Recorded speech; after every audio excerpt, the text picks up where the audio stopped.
حضرت کعب بن مالک انصاری رحمۃ اللہ علیہ جگہ تبوک ہے، صحابہ نے اعلان کر دیا، حضور نے اعلان کر دیا صبح جانا، تیار ہو کے سارے چلے جگہ تبوک کا بہت ہی شان راستہ بتا رہا ہوں۔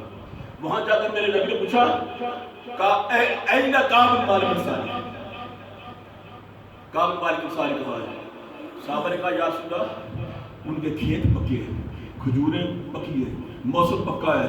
انہوں نے سمجھا کہ کوئی اجڑ نہ جائے، خراب نہ ہو جائے، تو وہ رک گئے۔ آپ نے فرمایا ٹھیک ہے۔ جب جیت گئی واپس آ گئے، حضور علیہ السلام 3 صحابی تھے جنہوں نے کعب بن مالک انصاری بھی تھا۔ تو کیا ہوا؟ جب واپس آئے تو کعب بن مالک انصاری کو حضور نے بلانا چھوڑ دیا۔ جب آپ نے بلانا چھوڑ دیا تو پھر صحابہ کو بولا تم بھی اس سے بلانا چھوڑ دو، بائیکاٹ کر دو۔ جب انہوں نے بائیکاٹ کر دیا تو حضور نے گھر والوں کو کہا کعب بن مالک انصاری کو بلانا چھوڑ دو۔ گھر والوں نے بھی چھوڑ دیا، سارے خیش قبیلے نے چھوڑ دیا، مدینے کا کوئی ایک بچہ بھی کعب بن مالک انصاری سے بات کرنے کو تیار نہیں ہے۔ کیوں؟ یہ حضور نے کہا تھا میرے ساتھ چلو، گئے نہیں۔ حضور نے کہا تھا میرے ساتھ تبوک میں چلو، تم گئے نہیں ہو۔ حضور کی ناراضگی دیکھیے۔ تو پھر کیا ہوا؟ 30-40 دن گزر گئے اور وہ ہر ایک کے پاس، کبھی ابو بکر صدیق رضی اللہ تعالیٰ کے پاس، فاروق اعظم کے پاس، عثمان کے پاس، مولا علی کے پاس، کبھی کسی کے پاس، کبھی اپنے چچا زاد بھائی کے پاس، سب کے پاس جا جا کے معافی مانگتا ہے، جاؤ میرے ساتھ میری سفارش کرو۔ حضور کے قدموں میں گر جاتا ہے، مگر حضور علیہ السلام اس کو دیکھتے بھی نہیں۔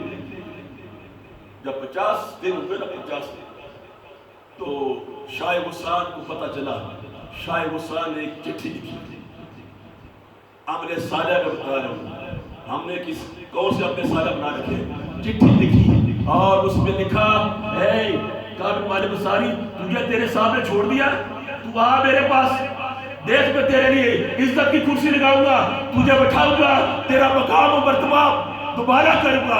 یہ کعب بن مالک انصاری وہ صحابی تھے جو حضور کے چاہتے تھے، حضور ہر مشورے میں کعب کو شامل کرتے تھے، مگر آج جب کعب بن مالک انصاری کو شاہ غسان کا خط ملا تو رونے لگ پڑے، چیخیں نکل گئی اور چیخیں نکلی، کہا ہائے افسوس، آج غیر مجھ سے مصطفیٰ سے بے وفائی کا توقع کر رہا ہے، توقع کر رہا ہے۔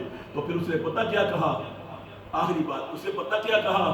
اس نے کہا جو ایل جی آیا تھا نا، اس کو کہا میاں جی ادھر آؤ۔ جب وہ پاس آیا اس کو کہا میری بات سنو، خدا کی عزت کی قسم جن کی چوکھٹ میں پڑا ہوا ہوں، یہ ساری زندگی مجھے چوتے مار کر رہے، لیکن میں اسے بے وفائی نہیں کروں گا، میں اس کو چھوڑوں گا نہیں۔ تو نے کیا سمجھتا ہے کہ محبوب نے بلانا چھوڑ دیا کہ ہم ہی ان کو چھوڑ دیں؟ جب اس نے یہ اقرار کیا کہ ہم نہیں چھوڑ سکتے، در مصطفیٰ کو نہیں چھوڑ سکتے، ہم بے وفائی نہیں کر سکتے، اللہ نے سورہ توبہ کا نزول کرنا شروع کر دیا۔ سورہ توبہ آ گئی۔ میرے دوستو عمل صالح یہ ہے مصطفیٰ کریم کے وفادار بن جاؤ۔ اگر وفاداری آ جائے تو ایمان مکمل ہے، اگر حضور کی اہل بیت سے محبت آ جائے تو ایمان مقبول ہے، اور پھر اس کے بعد ہمارا اسلام مکمل ہے، ہماری ہر چیز مکمل ہے۔